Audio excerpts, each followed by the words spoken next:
In this video, we're getting into all things about the PowerCity core, and I'm joined by my old partner in crime as we deep dive into the game theory and the latest PowerCity news. Very exciting times. So with no further ado, let me bring up Mr. Just Ask Jesse. How y'all doing? What's up, man? Back at it. How you doing, man? Good. Good to see you back on stream. A lot of exciting things are happening at the moment. And I think first things first, we need to touch on bonuses, right? Yeah. So core.powercity.io is on testnet v4. Go play with it. If you happen to have a Genesis stake waiting for you, you can claim that and put it to work for you. Go do things with that. Practice looking at your stake that you've created.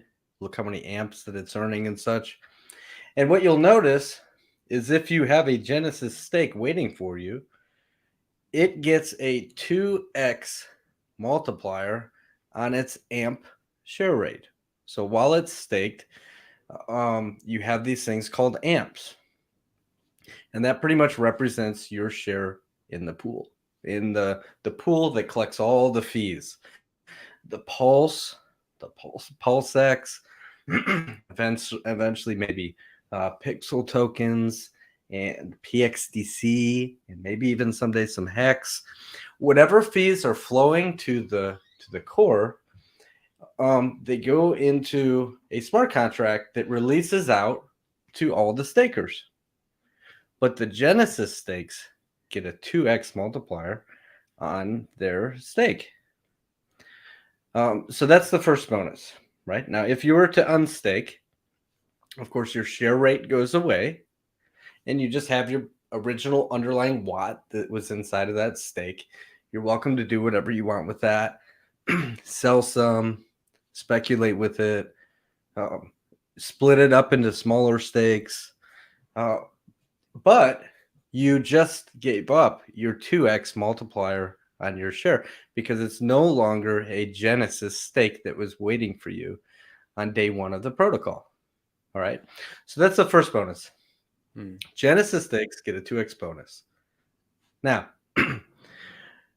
we wanted to build a protocol that incentivized liquidity providing, but did it in a sustainable way that built liquidity fast, but instead of incentives drying out eventually, encourage the rewards to always be there for people who provide liquidity. So it took a lot of thought to design how we could do that and make it last for a long time. And what we came up with was if you decide to be a liquidity provider, you're pretty much having to pair watt token to pulse. And there's equal value of each, right? You have X amount of watt paired to however many pulse, but the value on this side is the same as the value on this side. And that's what you're providing as liquidity. That's what you're providing as a service. So the system will credit you essentially for that entire value. So you've got half of the tokens you're providing LP with. Well, you're actually being credited 2x on that. If you were to stake your LP tokens, if you want to do that kind of staking, instead of staking watt directly, if you say, well, I want to be a liquidity provider, I want to stake my watt LP token, my watt pulse LP token. Well, you'll PLP, actually get right? and it's called PLP, right? You'll actually get a 2x on that, on the quantity of watt that you have in. And to compensate you for any impermanent loss you may experience, you still have to be incentivized. So you get a 50% bonus on top of that. So it's a really interesting mechanic where you could take your watt, grab some pulse, go liquidity provide on PulseX with that, bring that back. You're credited for the whole value plus 50%. You stake that, now you have a share rate that may be, better than you would have otherwise gotten, right? Now, it's a really interesting mechanic what happens if impermanent loss. People are always scared of impermanent loss. So let's say you're an LP provider and the price goes way up. Watt goes to the moon. Okay. You're as an LP guy, you're gathering more pulse and you're losing some of the watt you put in. And that watt is going up in value. Okay. So you could say, well, you have impermanent loss, but you're made up for that in two ways. One, you got a 50% bonus in your amp share rate when you stake those. But two, it becomes way, way harder for any other LP providers after you to get the same position as you did. So you paid a certain amount for your watt, right? Or it was a certain value. And you created an LP position. You brought the LP token, the PLP back, and you staked that, and you got some amp shares. And if the price of watt were to run away, well, that means other people would have to pay way more than you to accumulate the same quantity of PLP. So they will never be able to catch up to you in your staking position that you got in early as long as the price went up, right? Now, it's the same for watt itself. If you stake watt directly and the price runs up, how is anybody ever going to catch up to your position, right? Because you were early. If you decided not to unstake your Genesis stake, you got a 2x multiple on your amp shares. And if the price goes up, how is anybody going to accumulate as much as you got on your Genesis stake? So it's really interesting. You have two ways to stake. You can stake your LP tokens. You can stake watt directly. What you saw, at least on testnet, is people like to provide liquidity, and it was super interesting. And there's no saying this will happen on mainnet by any means, but what started out as a $200,000 worth of Pulse liquidity pool grew in like somewhere between 6 and 12 hours to like tens and tens and tens of millions of dollars worth of Pulse in there. And what was happening is people were buying watt, they were zapping liquidity, the value went up, they were pairing their LP tokens, or they were pairing it to watt, taking that token, staking it, right? Because they wanted the amp share rate. So the price goes up, locked in liquidity. Price went up, locked in liquidity. Price went up, locked in liquidity. And what happens is you see the liquidity depth grow proportionally to the price. So unlike a meme coin, sometimes you see those things like go to the moon, but there's no liquidity depth to support it. Well, alternatively, we kind of created a system that as the value goes up, like the liquidity goes up with it, right? It doesn't stay small where nobody can get out, right? So you can still support any sells along the way. And markets will do crazy things. We can never, like, I'll be the first to say, not financial advice.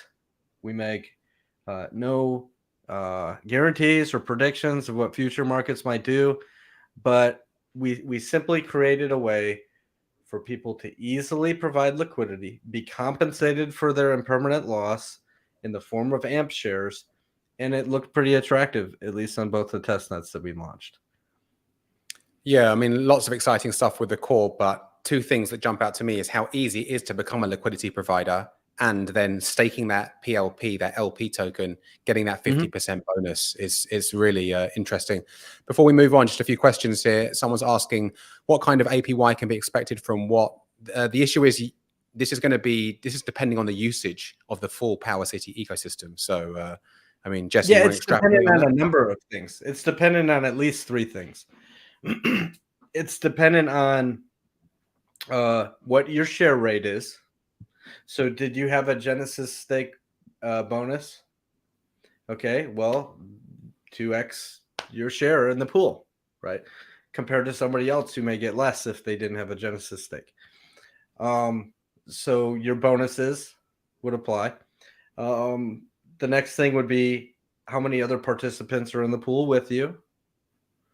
So how diluted are you? And then the next thing would be how much usage in all of our protocols that are feeding, that have fees that are flowing to the core.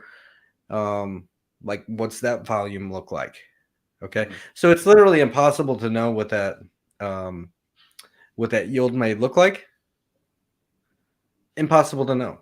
Sure. There's so many Now we different see other staking protocols that the yield's cool, right? Maybe in the form of itself. And then you have no choice, but eventually, if you want to take profits on that, you have to sell itself, right? You have to sell the thing that you're collecting. We chose to take a different approach, and we wanted to see protocols that all had use cases. So you have Pixel Park, you have our amplifier, yield compounder, we've got our Portal X cross-chain aggregator. You've got all these tools, right? And people use those tools because they're simply useful, and maybe it saves them money, or it's simple and secure.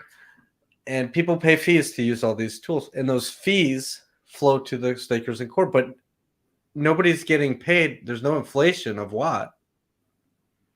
It's just fees and other things. So if you stake Watt, like I said at the beginning, you can collect Pulse, you can collect PulseX, maybe someday Hex, you can collect Pixel, you can collect this, you can collect that. And then that alleviates any of that sell pressure that you would have otherwise had if you had like an inflationary token.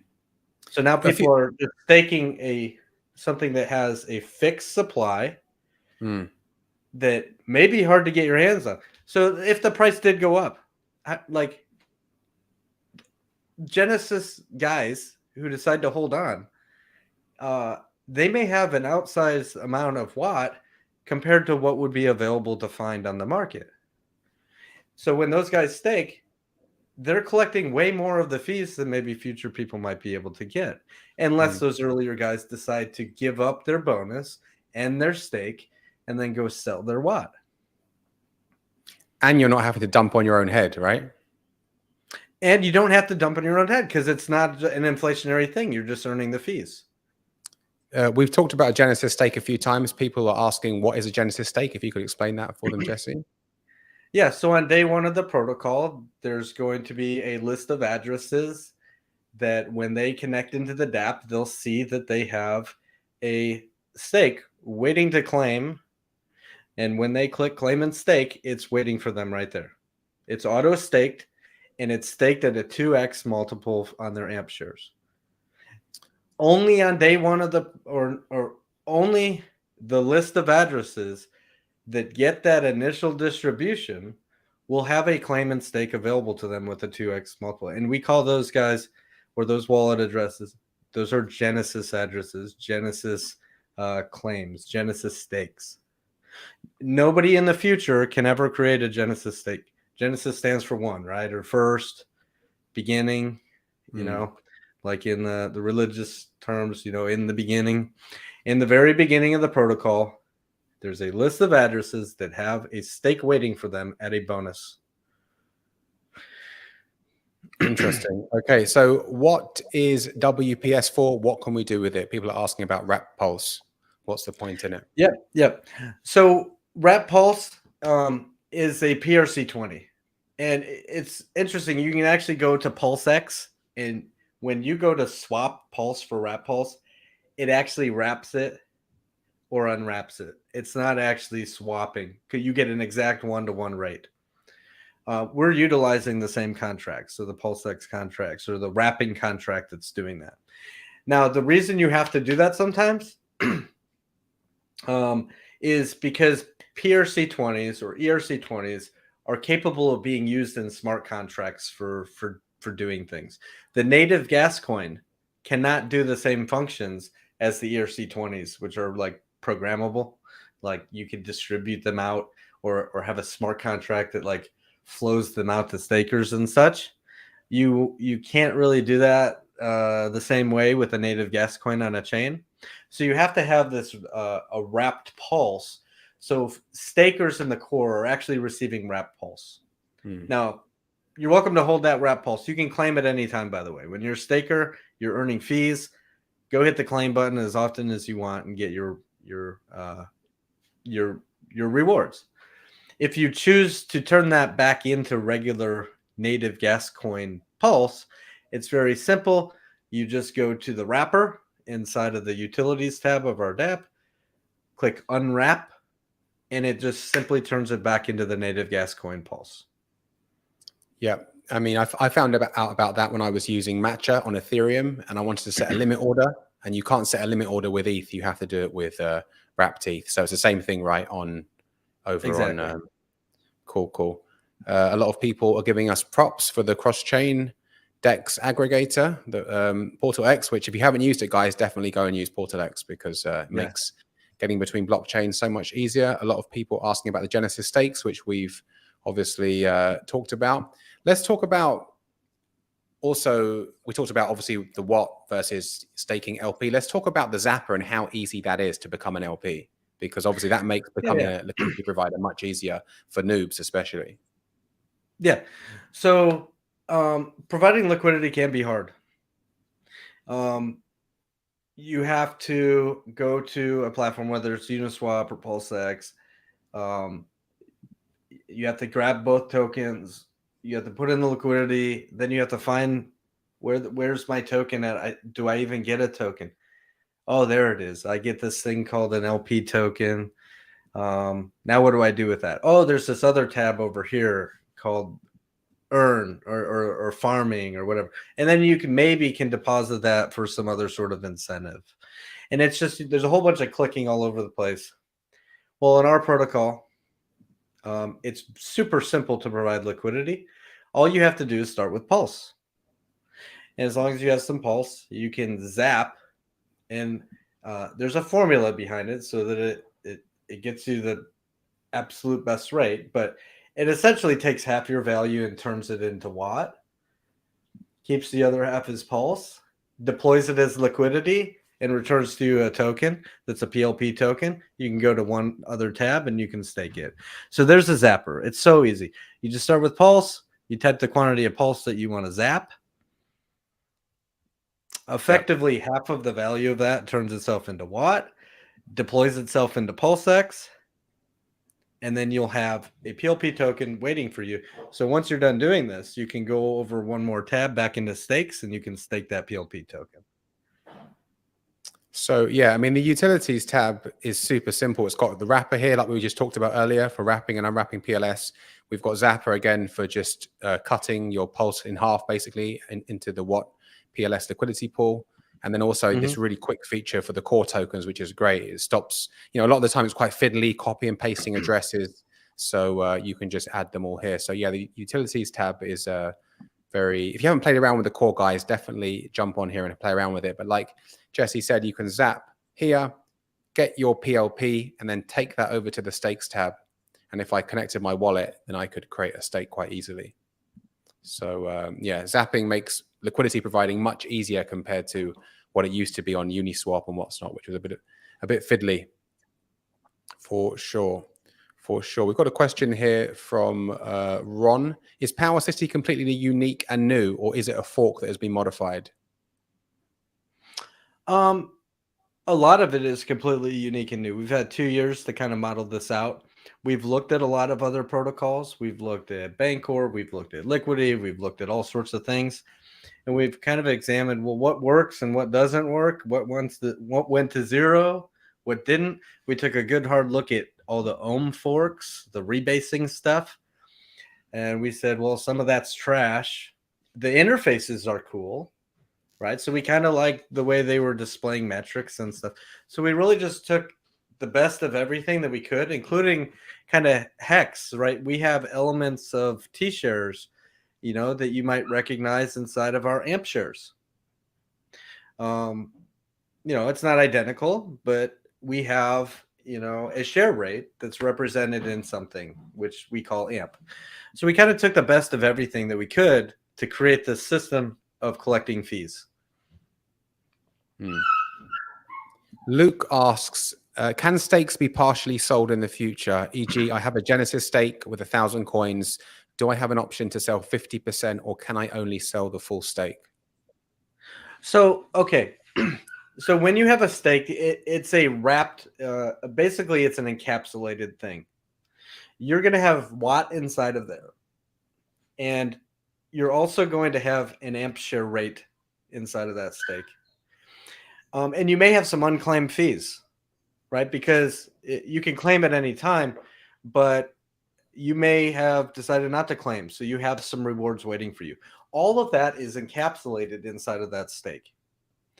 If you were to go sell that stake on a marketplace, sell that NFT on a marketplace, really it's kind of all or nothing.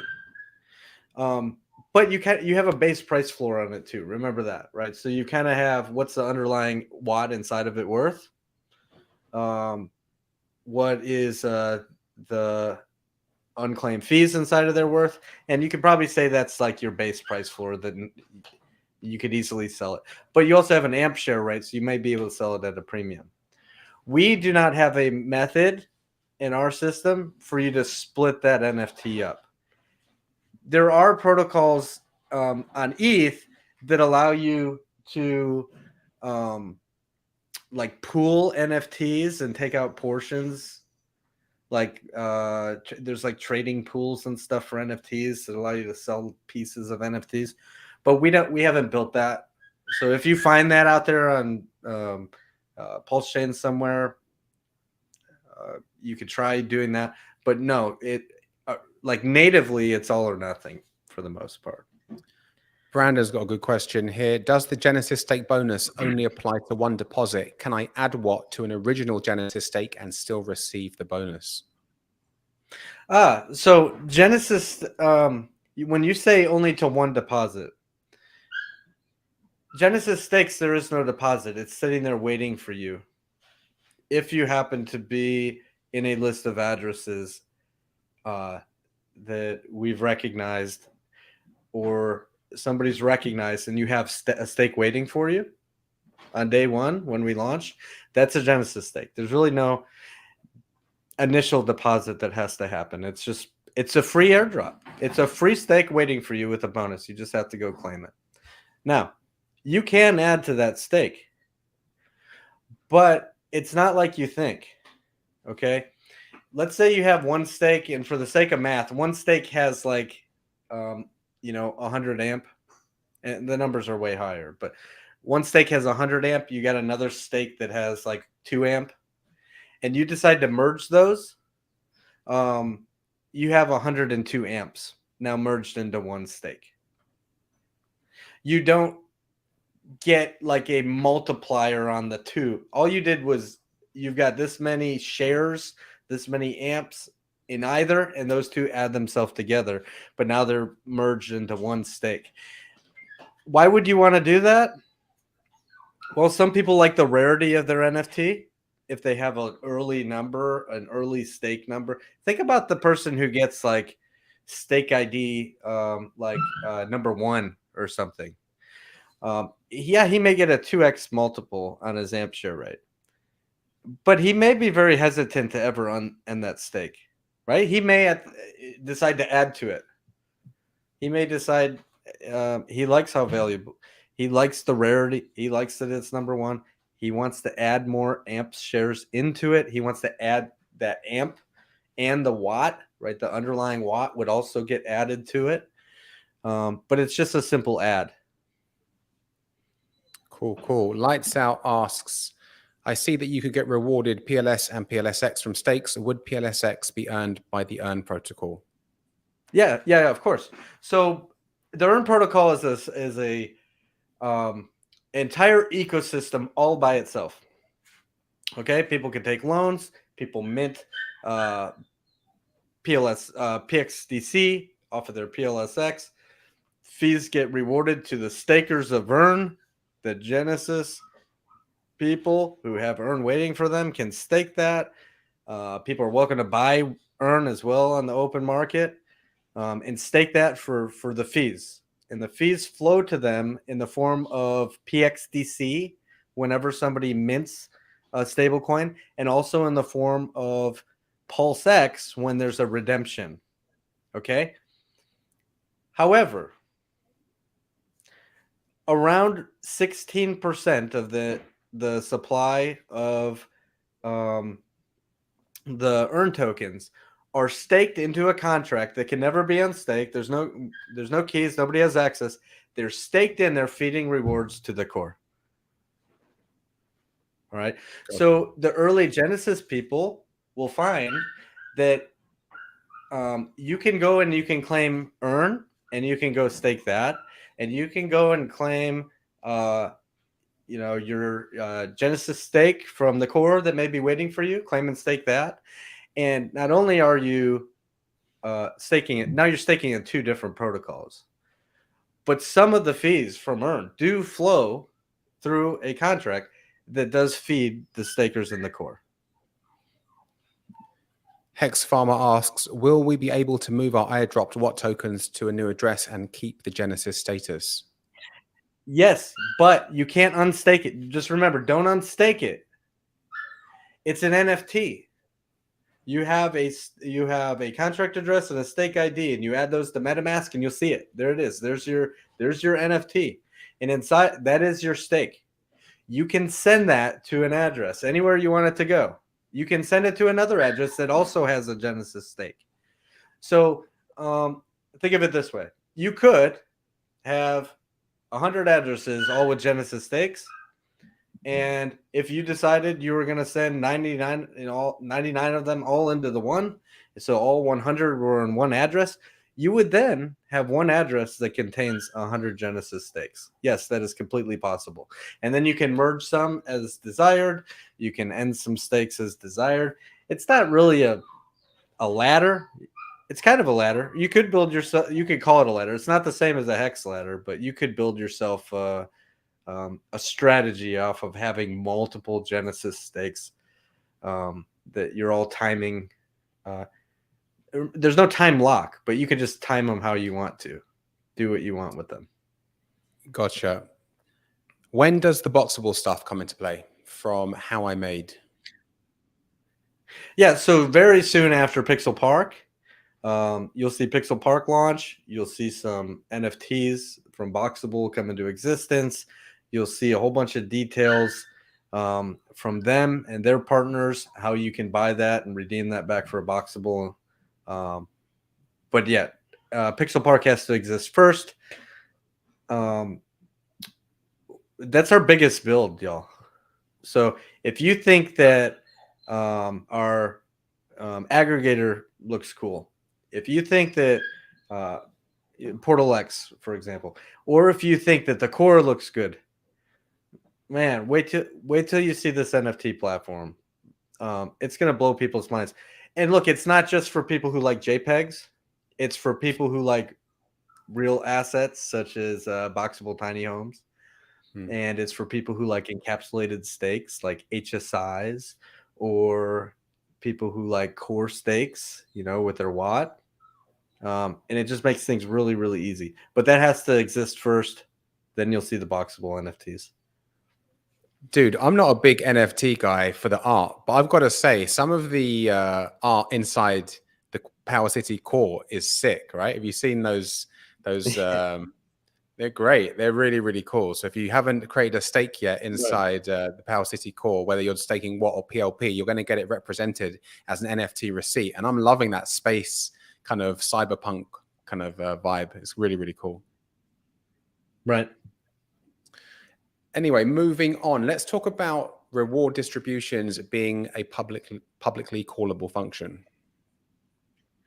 Yeah, so we find it very important that for DeFi, for things to be like real DeFi, you have to have everything pretty much publicly callable, right? You don't want a single source of failure. You don't want one entity that's able to like, what happens if I die or the rest of the team dies, or our website gets shut down or something like that. So you want everything to be DeFi.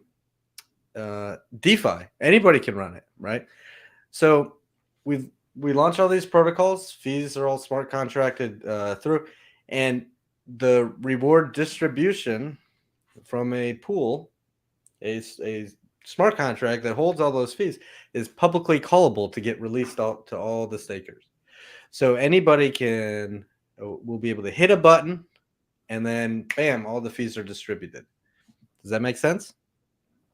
Yeah. Now, to further the longevity of the protocol and allow other people to maybe even build on top of what we've designed,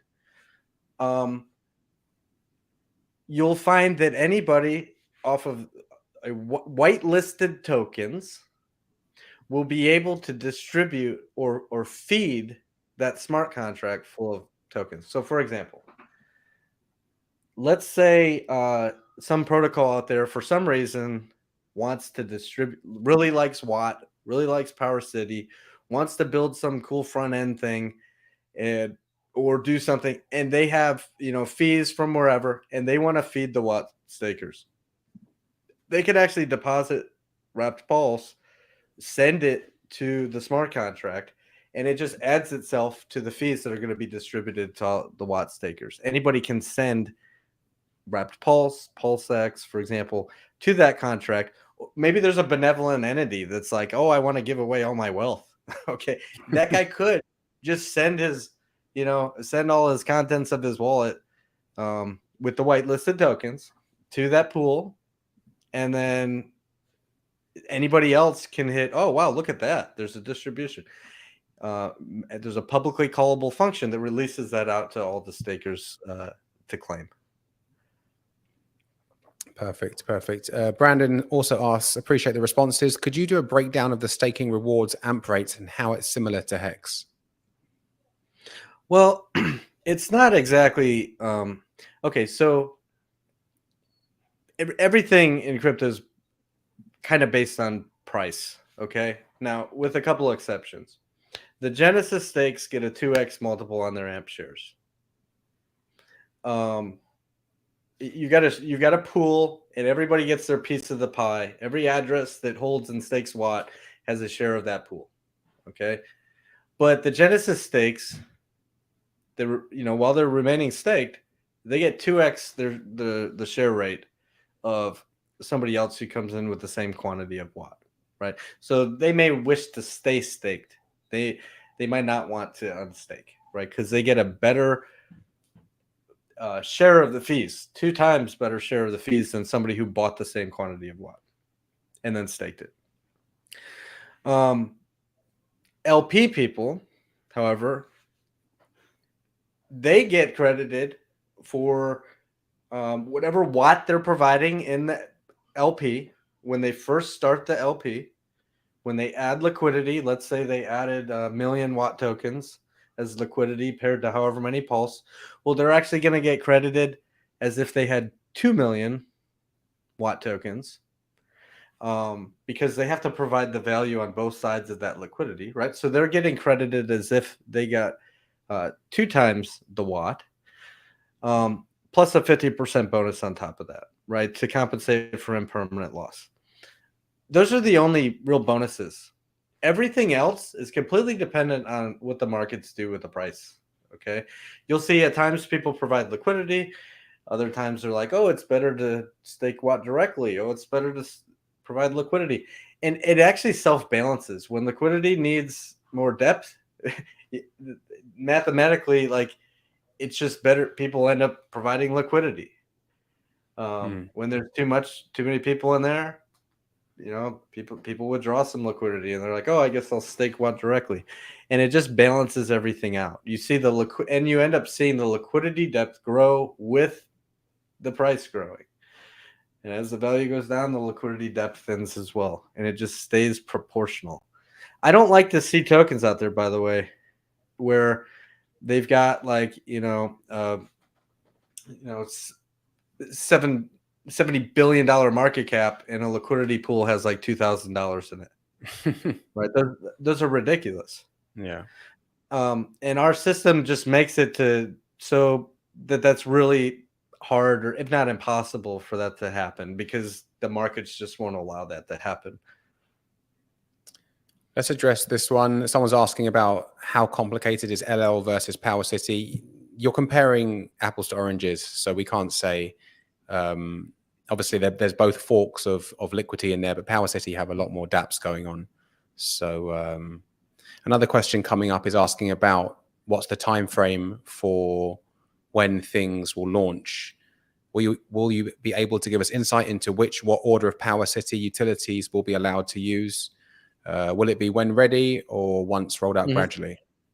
Yeah, so Portal X you can use right now. Okay. 40 plus blockchains at the moment you can swap across and aggregate, find the best rate to swap to whatever chain you want to go to. I think by the end of this week, you'll see 60 plus blockchains, by the way. That's live. Yeah. That's going to stay live. It's fully functional. All right. Now, when PulseChain goes live, yeah, there's some things that have to happen behind the scenes. You know, we have to figure out where all the liquidity lands. We have to talk to our partners over at Multi-Chain, over at Rubik. There's some integration we have to do. Our nodes have to get pointed to the right places. I don't know how long that's going to take. 2 weeks? A month? I hope it's like 2 weeks, but isn't that what we all say in DeFi? Oh, 2 more weeks, and it ends up being like a long time. So I don't know what to tell you.